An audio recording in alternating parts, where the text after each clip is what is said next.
Hi, my name is David Whaley, and I'm the creator of The First Tree. I also voice a character named Joseph.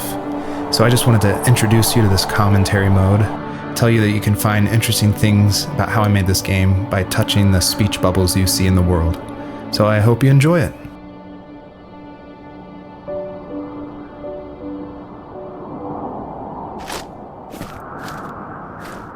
Are you awake? I thought I heard you get up. Yeah, I'm awake. Sorry, I just can't sleep. Are you thinking about him? Yeah, a bit. Usually get back to sleep, my love. I'm fine. No, it's okay. What else is on your mind? I don't know. It seems weird, but I had one of the most vivid dreams of my life. I saw a fox on a snowy mountain, just looking confused and worried. Those eyes. I can't get those eyes out of my head. She was running in the windy snow, looking for something. Do you think it has to do with you and what's been going on? I don't know. It was just a dream, Rachel. They're not meant to make sense. A lot's happened the past couple days, that's all. Well, if you're not going to sleep anyway, you should tell me. I want to hear. All right.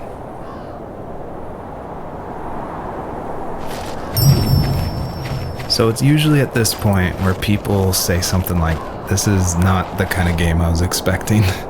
And that happened a lot at PAX West when I showed it. We'd have little kids play it, but then they see a dead fox cub, or a kit is technically the word, but cub sounds, I don't know, it sounds better. Like Wes Anderson uses it in Fantastic Mr. Fox, so I thought cub would be all right. But anyway, having this game, I wanted it to be more serious.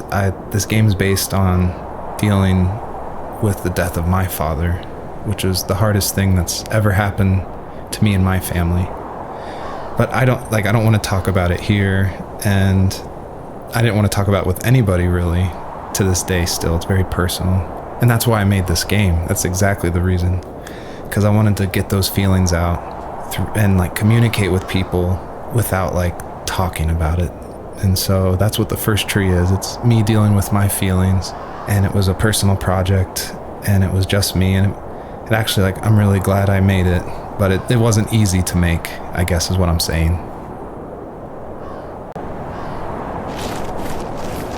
So, not far from her home, she followed that path to something unexpected.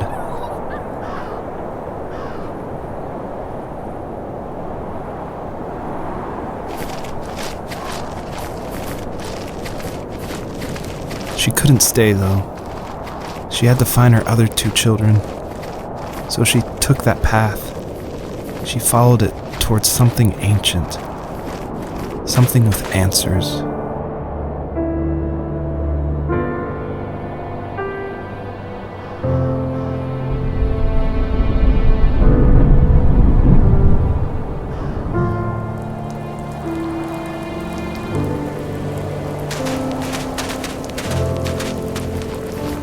The fox looked high and low, searching for any sign of her cubs.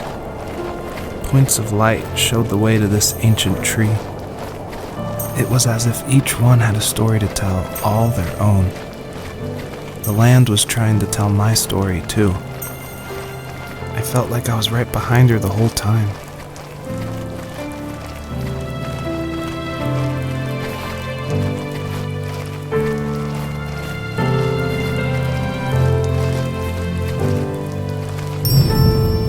The bunnies were added because my wife, Elise, who also voices Rachel in the game, who's also helped a ton to make the game, as we were playing, she just said the world felt kind of empty and not alive enough. So I knew we needed to add some kind of life, and so the bunnies was the first idea that came to mind. And like most of the game, I used publicly available assets to speed up production because I was working full-time along with making this game, and we just had our first baby, a little girl named Evelyn. So I was messing with this asset called Herd Sim, and at one point, the generation script that creates variations of the sizes of the bunny. One time I got out of control and it made like this monster bunny that towered over everybody. And I shared that GIF on Imager and Reddit, and that was a huge hit. It helped definitely gain an audience for this game. But it's hard because this game is like so serious. It's about life and death, not giant bunnies. But I knew I needed something, like a shout out to that, because it was pretty fun. So if you're able to catch all the bunnies on this map, I think there's around 13, then you'll get a special surprise. So good luck.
As a kid, did you ever do show and tell in your class? Yeah, I think I only did it once, when I was in the 4th grade. You know how my life was around then. I wanted to show my class what helped pass the time and distracted me, so I brought a dozen paper cranes I had made. I think I told everyone how badly I wanted to be a bird and fly, embarrassingly enough. Don't be embarrassed. Every kid wants to fly. For me, it was another toy from my dad, a wooden boat. I remember guarding it so carefully in my hands as I walked into class. When I sat down, a group of boys immediately made fun of it. They asked which trash can I found it in, or why an ugly log was my favorite toy. When I got up, I didn't even want to tell them my dad had carved it. I said it was a joke gift my friend had given me. Kids can be so cruel. Some of them are. I shouldn't have let them get to me, but it did. It's amazing we bounced back at all. Do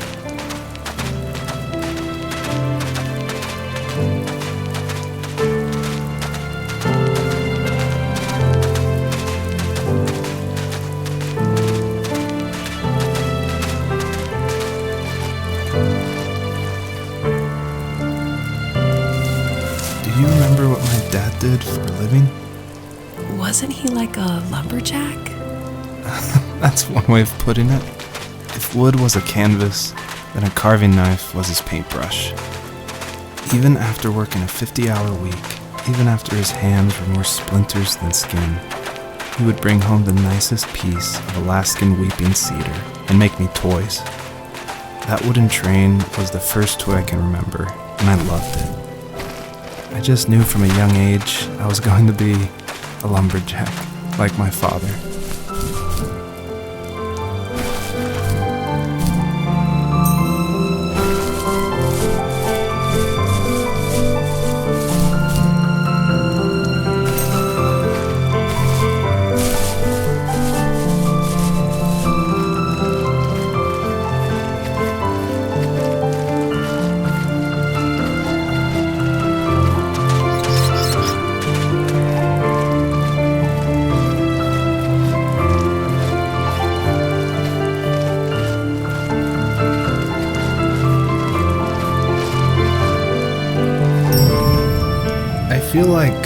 one of the main reasons people play small indie games is because they are so personal and intimate. So I tried to put myself into this game as much as possible. So almost all the vignettes or little stories you hear in this game, they come from my childhood, where I grew up in the middle of nowhere in Central Virginia in the United States. So yeah, that's probably why I love games like this so much, where you explore this open, wide environment and just find interesting things, because that's exactly what I did as a kid.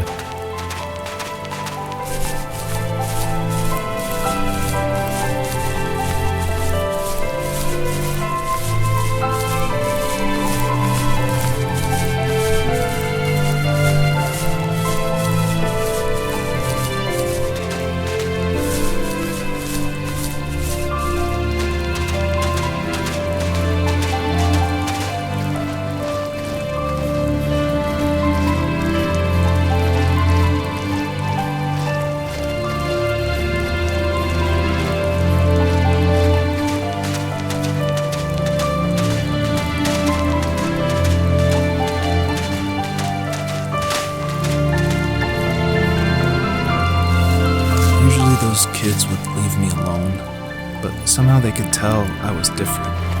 They made fun of how far away I lived. They called my dad a sourdough. I was a blabbermouth as a kid, telling my dad stories I made up for hours. But after that show and tell, I didn't tell him much anymore.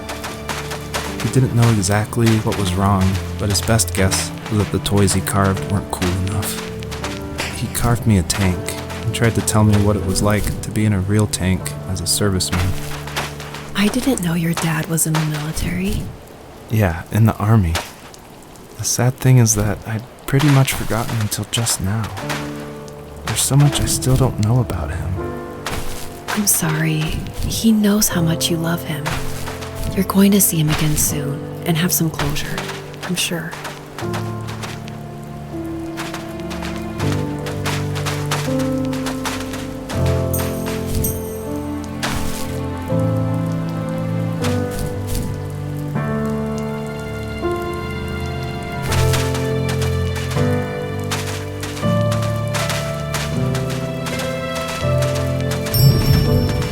A lot of people have gotten confused why Joseph's father is called a sourdough, and it's not stated outright at the beginning of the game, but Joseph and his dad, they grew up in Alaska, and I don't have a real connection to Alaska except through friends who lived there, and it was also the place that me and my dad were gonna go right before he passed away.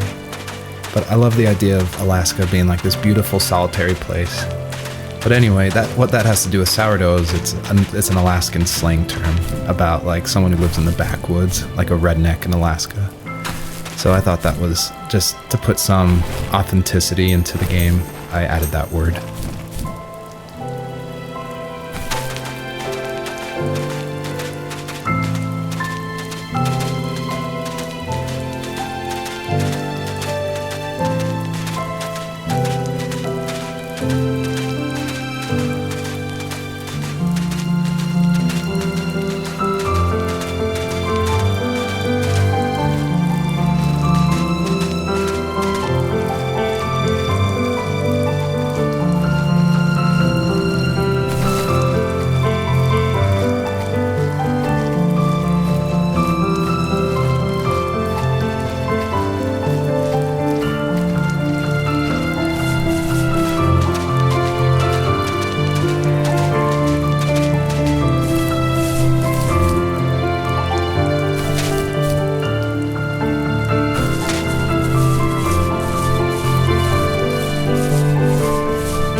older I got, the more I withdrew. I asked myself, why talk to anybody anyway? Why bother when I'm happy by myself? I started drawing a lot, mostly animals I saw in the woods by my home. I then imagined designing my own hideouts with things like TVs and pantries full of chips and cookies. I think that idea of leaving home and drawing blueprints started my career. I found a lot of solace in that. I'm not surprised, but I did the same thing, you know? There's something special about having a place to call your own. And now look at us. Well, if you count renting in an overpriced city. It's as close as we can get for now.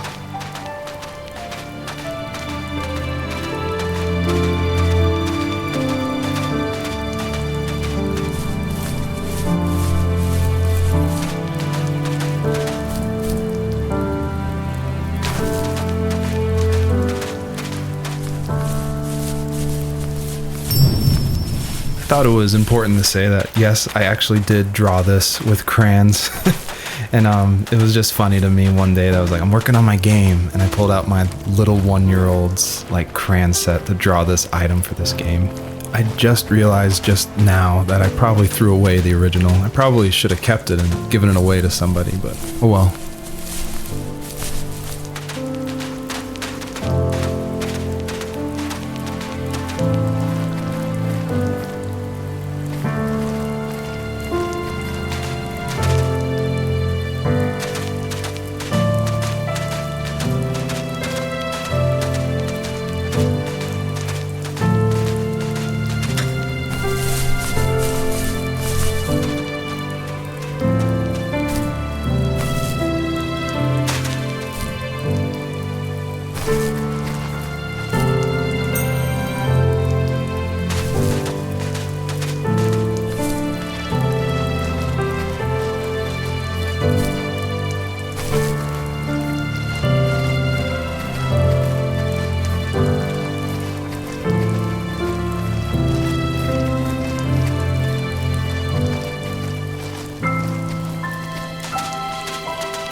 I feel like one of the best ways to make an exploration game feel worth it, or to reward the player, is to have as many secrets as possible.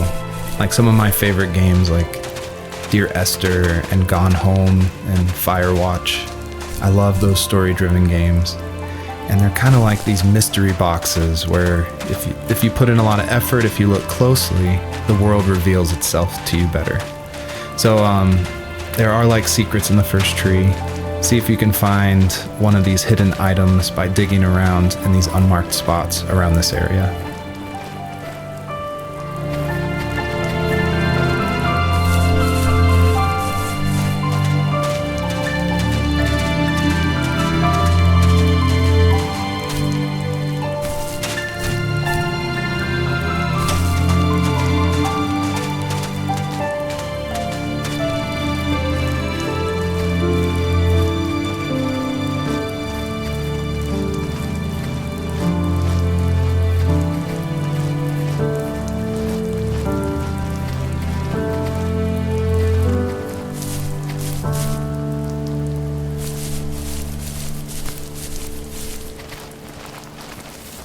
He was kind of the manly man type, but one thing that still surprises me is his vase collection. Some guys collect shot glasses of all the different places they were stationed at, but my dad wanted jars and pots. I think underneath his rough appearance, he was gentle, and he admired craftsmanship above all else. He never talked about the places he was stationed at, but he loved talking about how unique each piece of pottery was.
My teenage years were full of sketching, angst, and trouble. I wasn't popular or unpopular. Maybe just forgettable. I guess that gave me a sense of freedom. So I hung out with crazy kids, doing crazy things, even though I mostly just watched the chaos ensue. We did it all. Put fireworks in mailboxes, hide roadkill in people's garages, break windows of the barber shop in Anchorage. My dad was furious, but he was so busy working he couldn't do much to stop me from going out. I think being an adult means there's no one to stop you making hard decisions. He had to make a living, and he couldn't be in two places at once. Yeah, I realize that now. But at the time, I was sure he was more interested in growing his business than what was going on with me.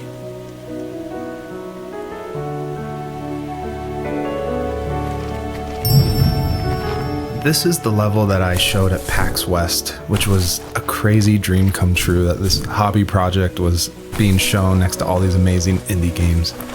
So I decided to show this level because it's smaller, there's like some jumping puzzles, and I thought it was a good entry into the game.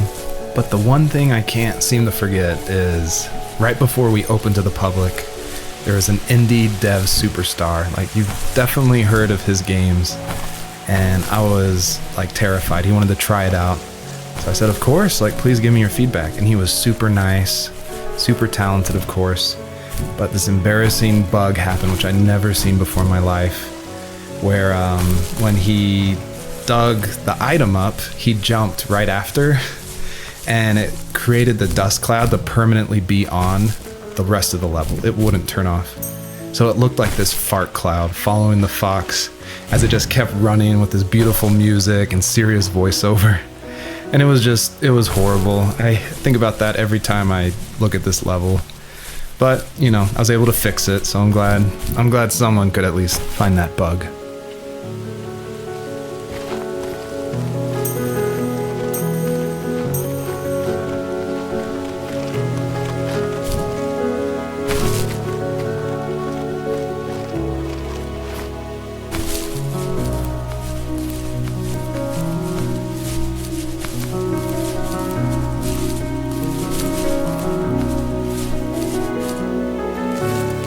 Working another late night, and my friends were over, saying how bored they were and how they'd come all the way out to my house for nothing. One of them mentioned how that old, ugly beyond belief truck was still in the garage, and how we should take it for a spin. I was only 15, so I kind of fought it for a while. The next thing I knew, we were careening around the mountain path, rocks spitting onto the sides of the cliff, while my dad's cringeworthy bluegrass blared out the speakers. I drove while my friends were in the back of that yellow and purple truck, throwing beer bottles and trash at anything remotely interesting. Felt like I was soaring in the air with borrowed wings. But all good things have endings. A cop outside of Eagle River pulled us over after he saw us in a bottle rocket into someone's yard.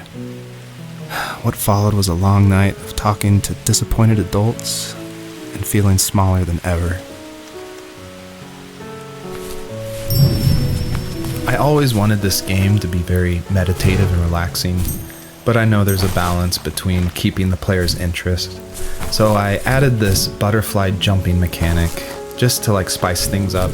I used a plugin called Playmaker for Unity, which in a visual editor lets you do interactive things, which is perfect for me because I do come from a film and design background. But on the flip side, I really wish I was good at code, because this jumping mechanic, the jumping mechanic in the whole game actually has frustrated a lot of players. But hopefully I've been able to fine tune it, so it should feel a lot better now. I would just hate that this meditative game would get frustrating, so I've lowered the gravity, I've made the jumps more consistent, so hopefully people can just focus on the world and the story.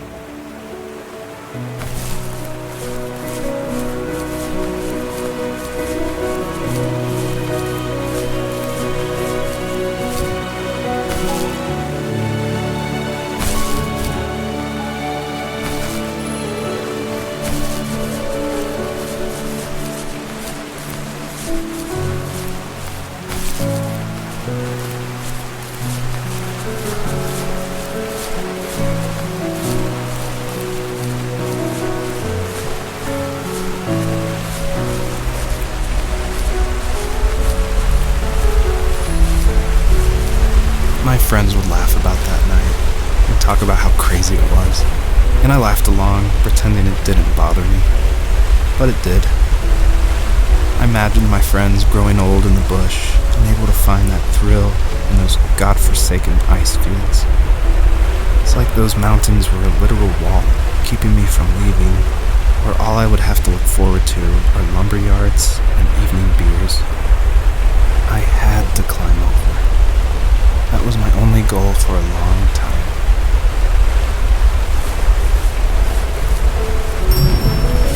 You may have noticed there's a little pond here, and believe it or not, I tried everything I could to get swimming working in this game, and I just could not do it, unfortunately. And so all the water in this game you can just stand in, which is, it still like bums me out, but the systems were not working, it was buggy.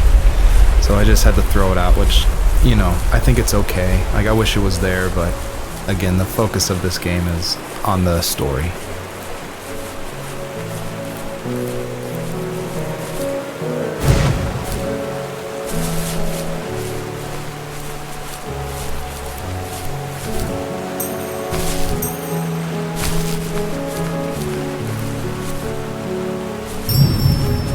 My biggest hope for the players that are playing is that they realize how similar these two parallel stories are, of this fox looking for her missing cubs, and also of this son reconnecting with his father.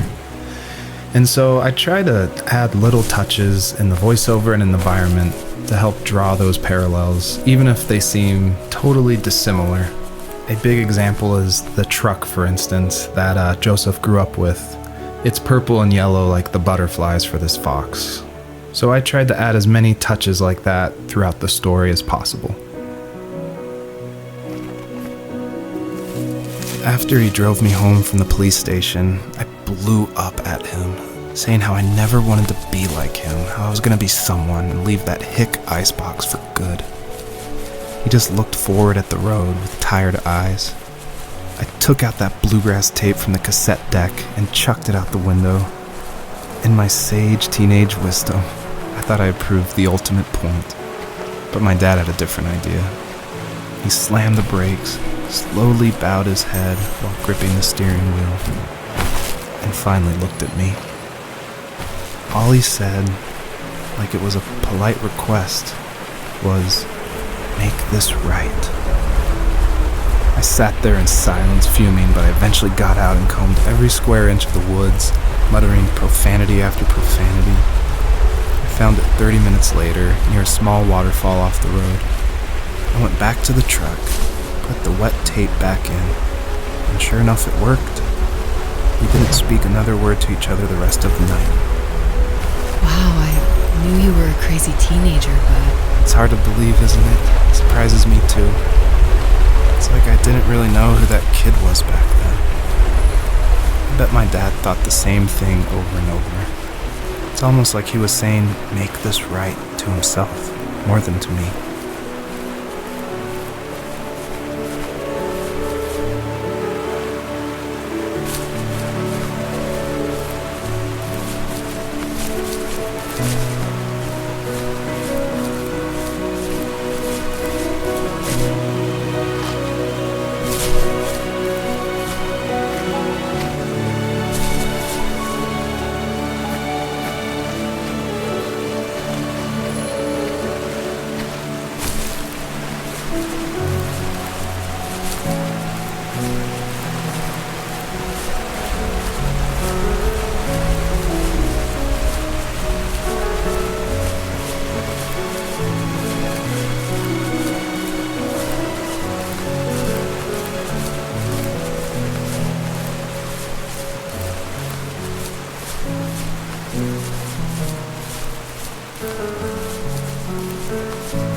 If there was some way I could take my love of drawing and turn it into a way of escape, nothing would make me happier. I wanted to create instead of tearing trees down. I wanted to move to the lower 48, not because I hated it there in Alaska, but I hated the idea of it. It's like all of that spite inside me had created this monster which followed me around my whole teenage years. I put so much energy into doing what others didn't expect of me. Why did I do that? There's one fact you're forgetting, though. If you didn't have that fire in you, we probably would have never met. You're absolutely right. Maybe the destination is all that matters in the end. But then why am I awake? Why am I seeing this fox go on her journey? And why can't I stop thinking about my dad?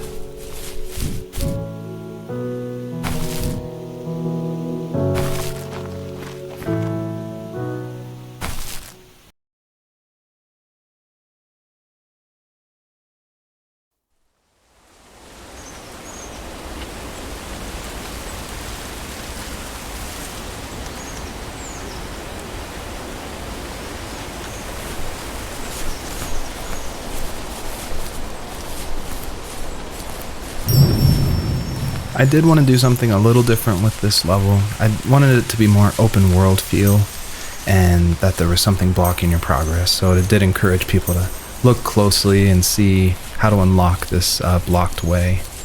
And I do like just walking around this level and listening to the beautiful music by Josh Kramer.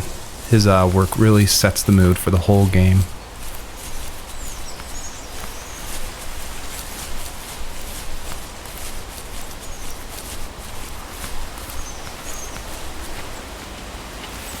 My dad built a lot of stuff in his free time.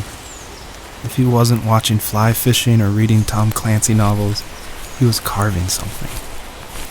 He made tons of birdhouses.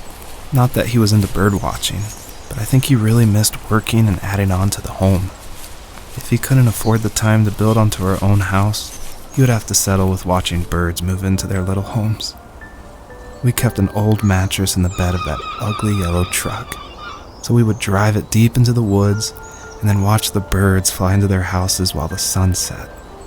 Usually it was accompanied by venison jerky or a cold Coke, but not a lot of talking, which is how we both liked it. Earlier I said I just love going through video games and exploring, like looking at every nook and cranny and just trying to find little details. And I think that started because in middle school and high school, I would make mods for my favorite games, namely Jedi Knight, Jedi Outcast, and Far Cry. And I loved like this huge world of mod makers who would make these levels, and it'd be like the most random creative things, and I would just love exploring, usually multiplayer levels by myself.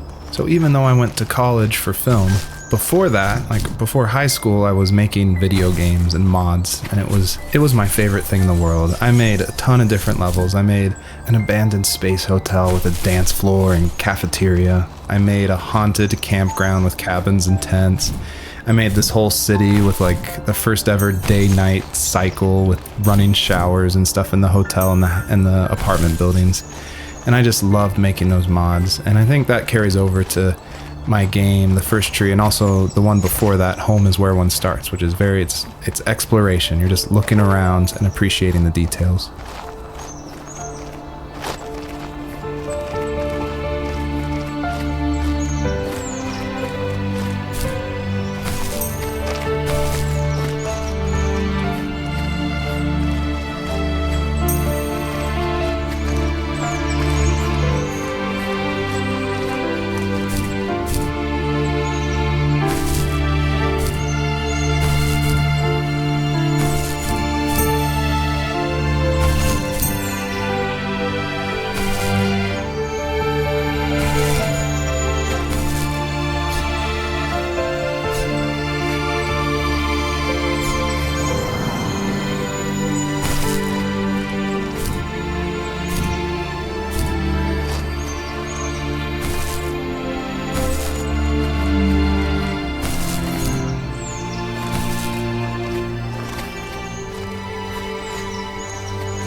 Almost all stories follow the same kind of structure, and it starts with an inciting event, and then there's rising action, and then there's a climax, and then there's falling action. And it's actually really difficult to make an interesting story where you only hear these two people talking, and it's spoken through a dream that's already happened. And the most of the action is about this animal that isn't directly related to this couple at all. So I don't know what I was thinking, but my hope was that it would create some interesting things and connections that I didn't see before. And that was kind of the whole exercise of making the first tree.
I don't think the first tree could work at all without the music by Josh Kramer. And his music, it's actually publicly available to license, and so it was affordable for me since this was a hobby project. And it's something I like to tell new indie developers all the time, like, you can't afford that composer, you can't afford a full-time programmer. You need to cut corners and finish your game, and the way to do that is to use these amazing publicly available assets that anyone can purchase and license. And so his music is incredible, and I actually haven't talked to him that much. I've just emailed him, but his music was nominated for Most Emotional Music at the Emotional Game Awards in France, and he's just a really nice guy. And I think there's so much amazing content out there that if you're thinking of making a game, like, look around and see what you can make work on a tight budget, because it worked really well for the first tree. Even at my most distant, at the times when I detested him the most, he kept reaching out. For a year straight, he asked me every week when we were going camping. I thought he was just dense. Eventually, to shut him up, I agreed.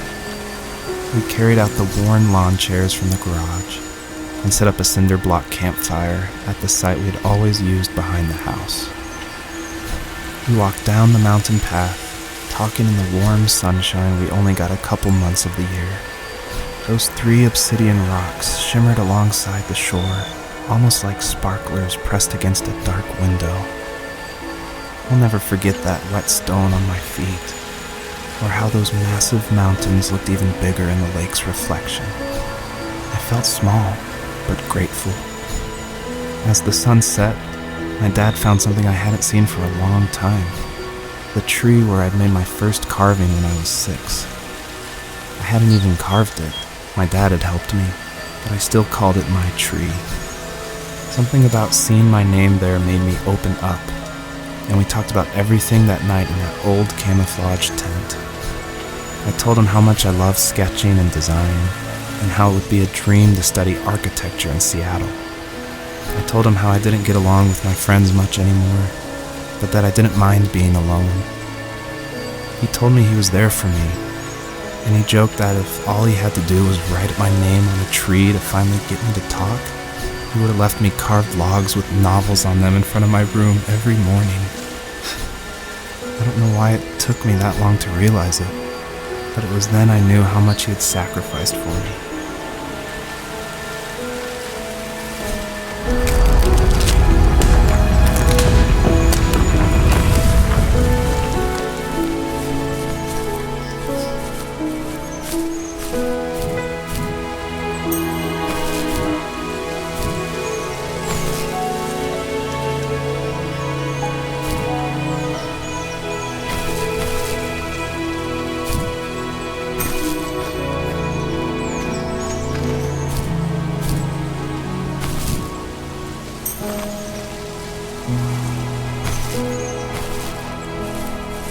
The perpetrator stood nearby, unfazed, like nothing was wrong. My dad is dead, and he's never coming back, Rachel. I can tell you these stories, but I can never reminisce with him again. He can never hold a grandchild that we'll probably never be able to have. I can never talk to him again, and I'll never be able to say I'm sorry for everything.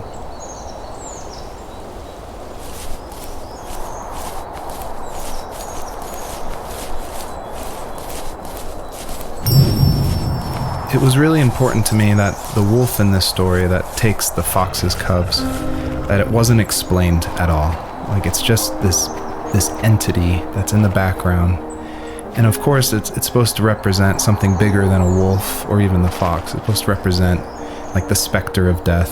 And it comes when you least expect it. There's no justification. He's just there, always watching.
I need to go to bed. I just can't talk about this anymore. Good night.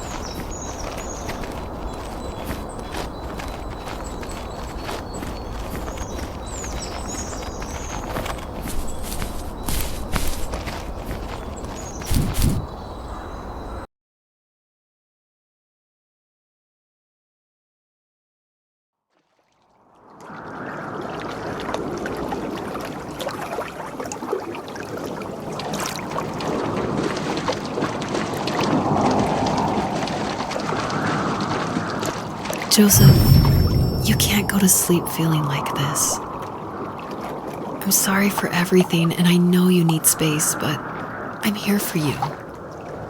You don't need to feel so lost. Joseph, have I ever told you what my mother was like? Hello, my name is Elise Whaley, and I was the voice actress for Rachel. I'm also David's wife. So that was convenient for working together. I was actually the voice actress for his first game, Home is Where One Starts, and I guess that I did a good enough job that David wanted me back, so I did the voice acting for this one as well. David definitely coached me through it because I'm pretty inexperienced when it comes to that. Home is Where One Starts was my first time ever doing voice acting of any kind. And we watched a lot of trailers of movies we liked to get the voice right of female leads who were talking in the trailer and try to mimic that and bring that into the game. So that had the right kind of feel and the right kind of atmosphere for the voice. My character actually is the same character from Home is Where One Starts. If you've played that game, you probably connected that together. And this is her probably about 15 years later, maybe 20 years later in this game. I was happy to revisit the character of Rachel. We kind of leave her in an ambiguous spot in Home is Where One Starts. It definitely ends on a hopeful note, but there's not a lot of details. And in this game, you see that she's able to move on through a lot of her issues that she had from her abusive home and be able to start her own family and start a new cycle without that abuse, which I think is really inspiring.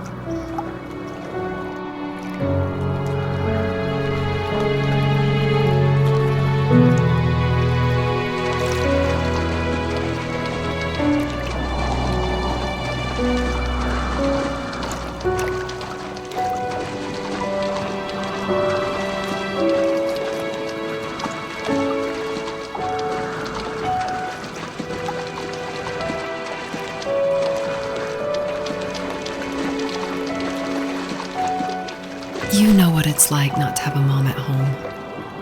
And you know how hard that made my childhood. What helped me was watching the birds in the morning before the school bus came. I thought that my mother was one of those birds, and it made me want to be free like her. My mom taught me how to fold origami cranes while she was in the hospital. So I told myself I would fold one every day until I could fly myself.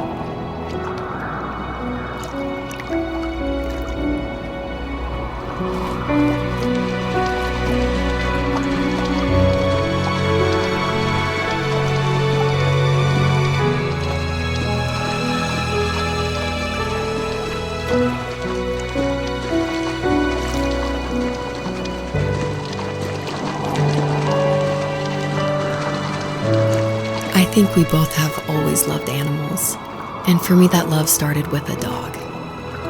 Sometimes this Rottweiler would come up to our property line and wait at the fence for me, but only once in a while. I was sure to check every day immediately after school, and it usually ended in disappointment. I would even steal money from my passed out dad just so I could buy these off-brand dog biscuits. Even when she did stop by, she never went beyond the fence. Why was she so scared?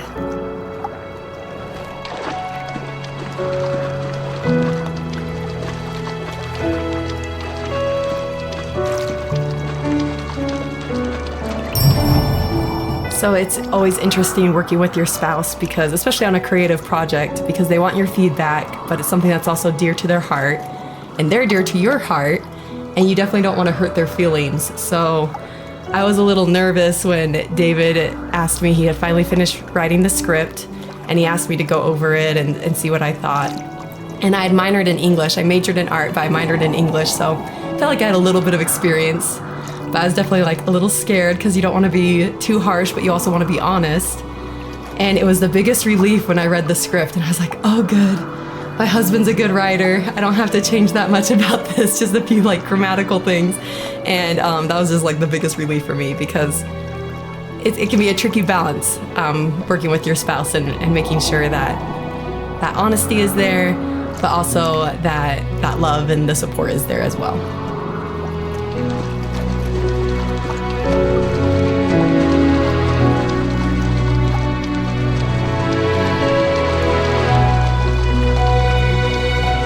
I think my dad was the opposite of your dad in almost every way, except he was in the military as well. He coped with alcohol of every kind. The trailer started falling apart, he got angry, and I withdrew. More and more I became the weird, quiet kid who made lots of origami birds and carried dog biscuits around. I think we were pretty similar when it came to being the weird kids. And that same sincerity in college was one of the reasons I was so drawn to you.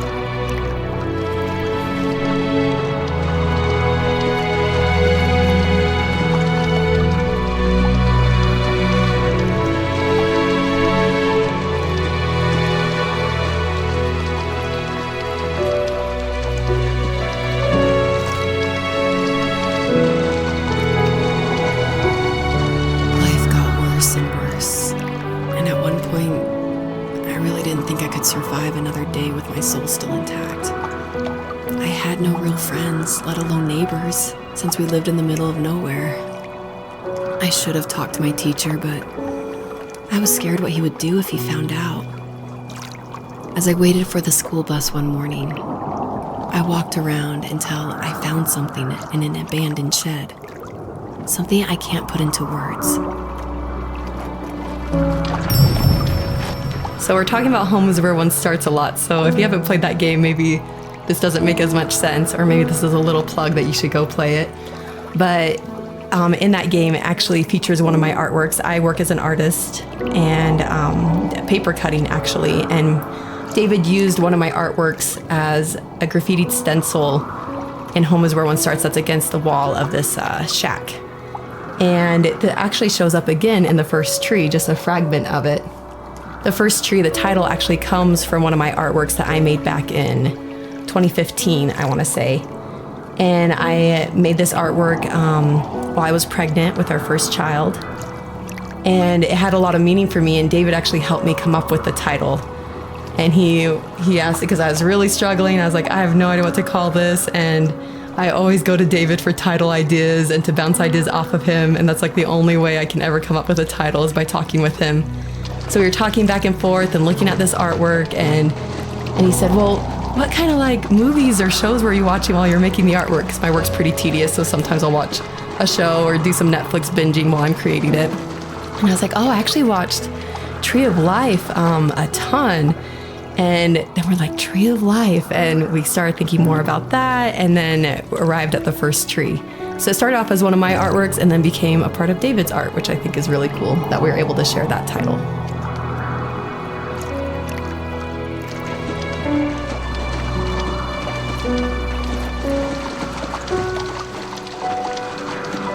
I summoned courage I didn't know I had, and I broke into my dad's room and found the key to the shed where he had locked my bike. I'll never forget that feeling, of the wind rushing by my ears as the sun rose over fields of wheat. I was flying for the first time.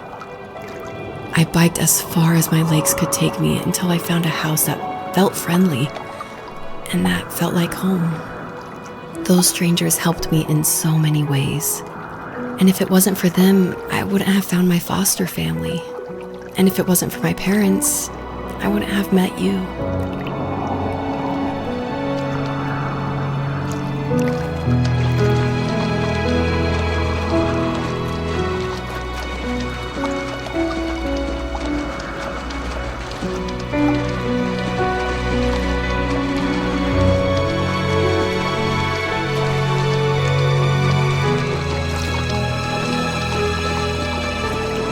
You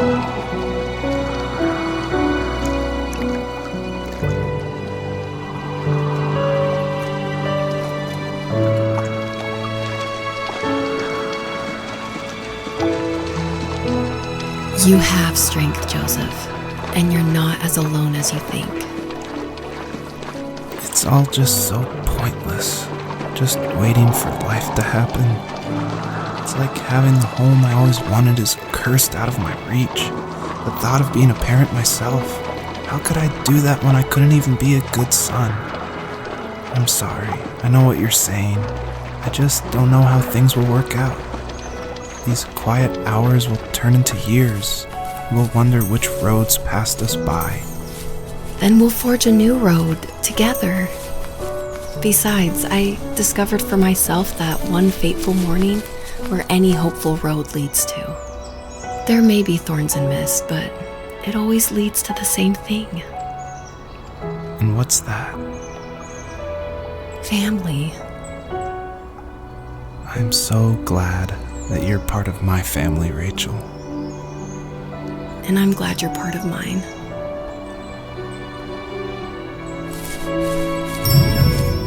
A question I get a lot is why a fox? And it ties into just how important family is for me. And Fox is actually a family name from my wife's side, from Elise. And she always heard about the legacy of the Fox family. And because of that, growing up, it was her favorite animal. She even made these 2 wooden foxes for our wedding cake toppers. So I thought it would be cool to have that animal in the game while these 2 people are having this conversation in the middle of the night.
fox knew her last cub would be waiting for her at the first tree.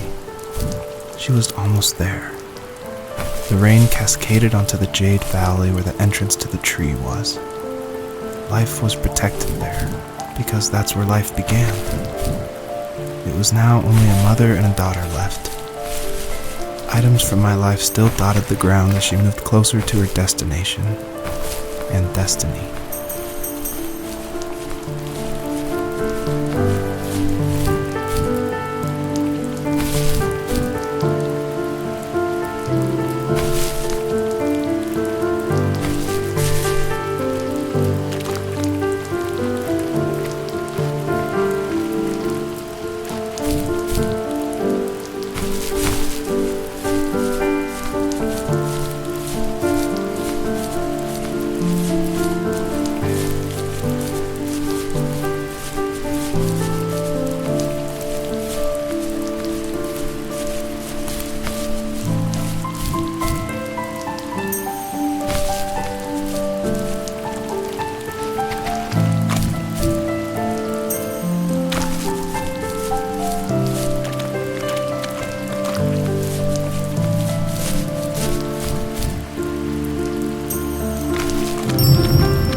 Usually what catches people's attention of the first tree is the visuals, of course. And I was inspired by a lot of people making these levels. The second level is inspired by just these beautiful autumn photos of a real forest.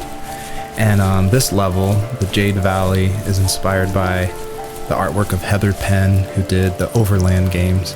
I just love those greens with a lot of gray in it. I love the strong vignettes in the corners of the frame. And of course, this environment pack was made by the very talented Swedish designer Mikael Gustafsson. And of course, his initial designs inspired me, and I was able to build off of that. And I'm really grateful that he allowed his environment pack to be made publicly available. At the end of high school, I felt something I hadn't felt in a long time. Drive. I looked into the best architecture schools on the West Coast and got a dose of reality when looking at other students' portfolios and the high cost of tuition. I still wanted to be something, to be the next Alvaro Siza, and to make those thousands of sketches worth something in my grand history. But now even an internship sounds impossible. Siza helped me understand how essential emotion is in architecture. And he also said light is the real composer of space. I like to think these glints of light, like not finding a job or even a strange dream about a fox, are something I should be thankful for, even if the illuminated space is something I'm less than comfortable with.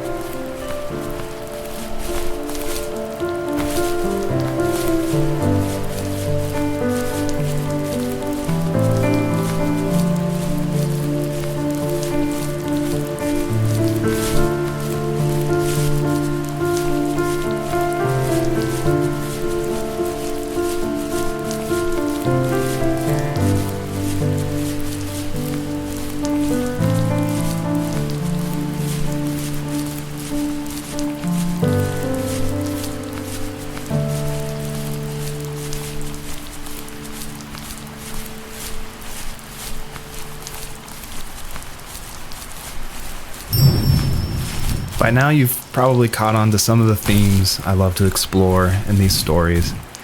And the big one is of this tree, the first tree on Earth. And a lot of people have asked me, what does that mean? Why a tree?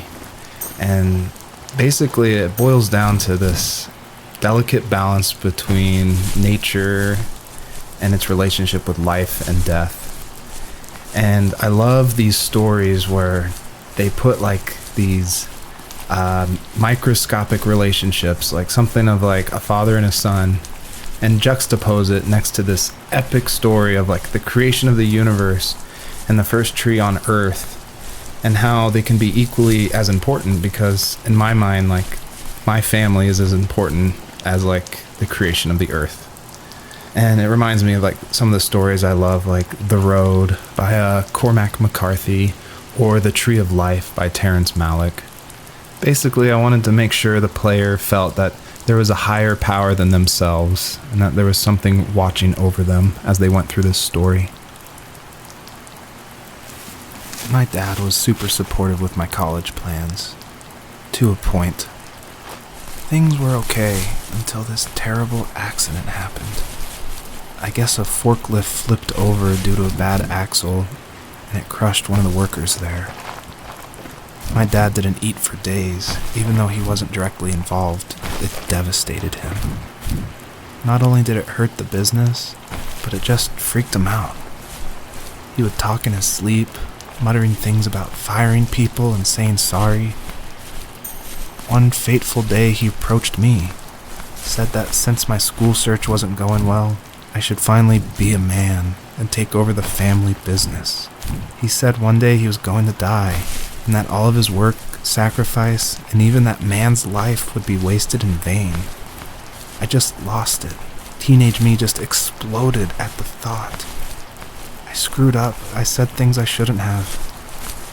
He was having a crisis, and I pretty much spit in his face.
Was that the last time you talked to him? No, I called on holidays, and he would call on my birthday. I guess we acted like nothing ever happened, which was stupid. Didn't want to ask about his lumberyard, and I'm sure he didn't want to ask about my job search. I never went back and visited. I think the last conversation we had was about what movies we had seen and what exactly a best boy is in the credits. I thought he would be here so much longer.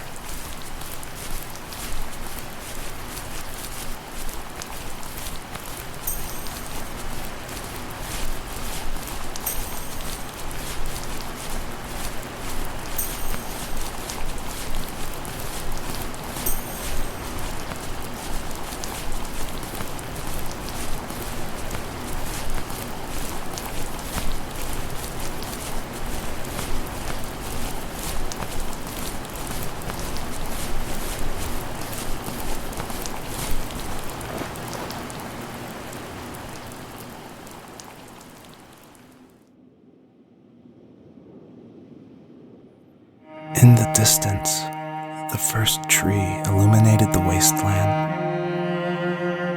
She couldn't go home anymore. She did the only thing she was capable of: moving forward. My dad died alone in the middle of the wilderness. I should have been talking to him more. I should have done a lot of things differently.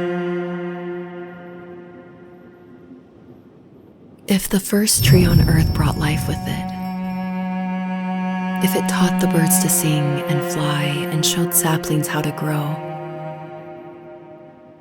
what could it do for us? Obviously, there's a really emotional part, but I'm going to talk through it anyway. A lot of people correctly identify that Journey was like a huge inspiration for the first tree. And this part, it is like a callback to that part where you're climbing up the mountain with your friend you don't know, and it just gets snowier and snowier, and you just keep going, and then eventually you collapse. And that part, that made a huge impact on me. And I don't even own a PlayStation 3 or 4. I rented a PlayStation from like a rent-a-center right after completing Home is Where One Starts, just because I'd heard so much about it. And everyone was right, it was a very impactful game, and it definitely inspired the first tree. There was a letter I received yesterday from a name I didn't recognize, with a quote I can't stop thinking about. Death is not the opposite of life, but a part of it. More and more, I'm realizing one important truth. Each of us have our own journey to the first tree. But sometimes I'm not sure I'm ready to take that first step. You already have my love.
I guess her journey was over, but I have no idea.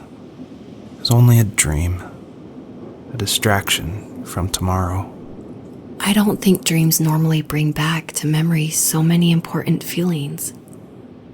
Maybe it was just a dream, but it was also a gift. Yeah, I suppose. But tomorrow we're getting on a plane to the last place on Earth I want to be. The only person that would have made the trip worth it is gone. You're going to see him and be with him one last time before you say goodbye. I have one last quote for you by Emerson, sealed in an imaginary letter from me to you. It is the secret of the world that all things subsist and do not die, but only retire a little from sight and afterward return again. Go to sleep, my love. We have a big day tomorrow, but I'll be there with you every step of the way. Thank you. Thanks for listening. Good night, Rachel. Good night, Joseph.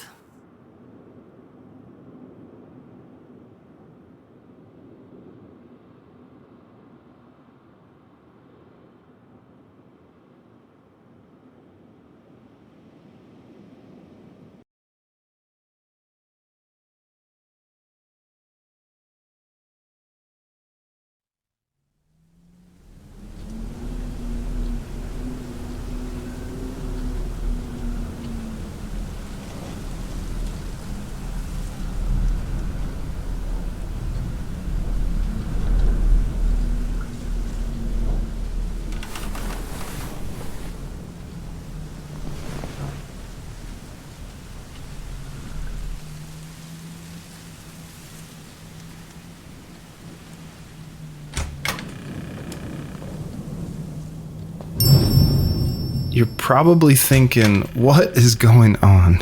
And that was definitely my intention for this epilogue part of the first tree. This is my favorite part. This is the part I'm most proud of. And it definitely, like, it's supposed to evoke this, like, what is going on? Where am I?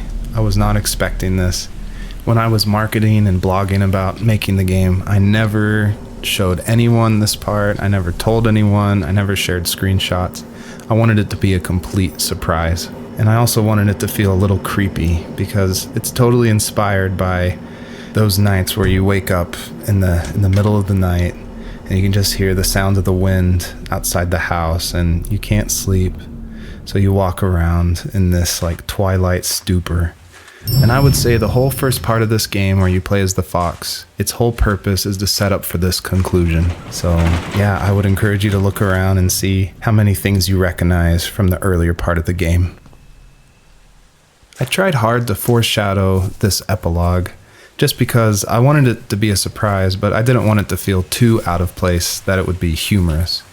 And so Joseph, earlier in the game, he would say things like, I felt like I was right behind the fox the whole time. In my mind, the camera perspective acts as a metaphor for who the player is, what they're seeing, if the camera represents Joseph, or just like that video game trope of having the camera follow you. I guess the big question I wanted the player to ask themselves, is this a dream as well? And if so, does that even matter?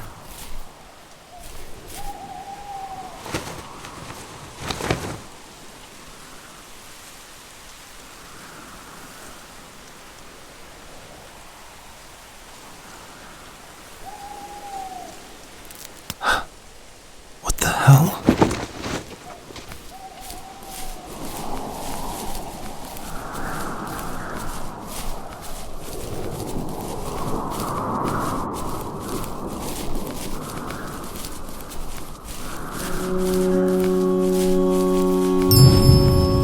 I purposefully fade out the crosshair in the middle of the screen because I wanted it to be a direct callback to the camera following the fox in the first 5 levels of the first tree. I wanted it to go for that gut reaction that this was very familiar, yet totally in a different world.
thank you for making it to the end of my game.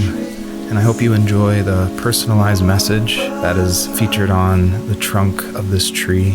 It's a message submitted by another player that's retrieved from a database, and it's retrieved at random.